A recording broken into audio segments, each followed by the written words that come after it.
ازيكم عاملين ايه اخوات وحبايبي؟ يا رب تكونوا بخير. لأول مرة يا جماعة يشوف قناتنا ينزل يشترك فيها ويفعل الجرس عشان يوصله كل جديد.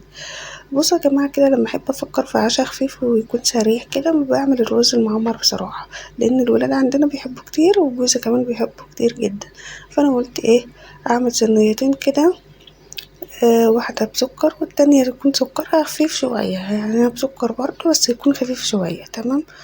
وبصراحة كانوا طعمهم تحفة. أنا طبعا أهم حاجة في الرز المعمر يا جماعة لازم تنقع الرز لمدة ساعة في مية. تمام. علشان طبعا ما يشربش اللبن منك بسرعة وتنشف معاك بسرعة، وهتبقى تحتاج لبن تاني. فانت لما تنقعيه في مية بيبقى متشبع اوي بالمية، فما بيحتاجش لبن كتير. تمام. كل رز يا جماعة، كل نص كيلو رز عليه كيلو لبن. تمام. لو هتعملي كيلو رز في صينية واحدة، صينية كبيرة كده، هتحتاجي 2 كيلو لبن عشان يطلع معاك مستوي كده وطعم اللبن يكون باين فيه.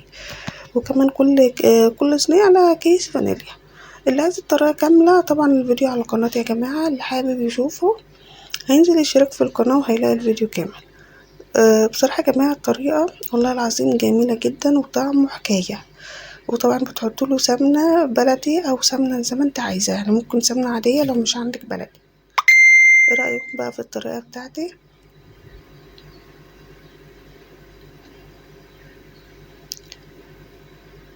اعملوا بقى لايك للفيديو، ولو أول مرة يشوف قناتنا ينزل يشترك فيها ويفعل الجرس عشان يوصله اشعارات بالحاجات اللي بنزلها. باي باي.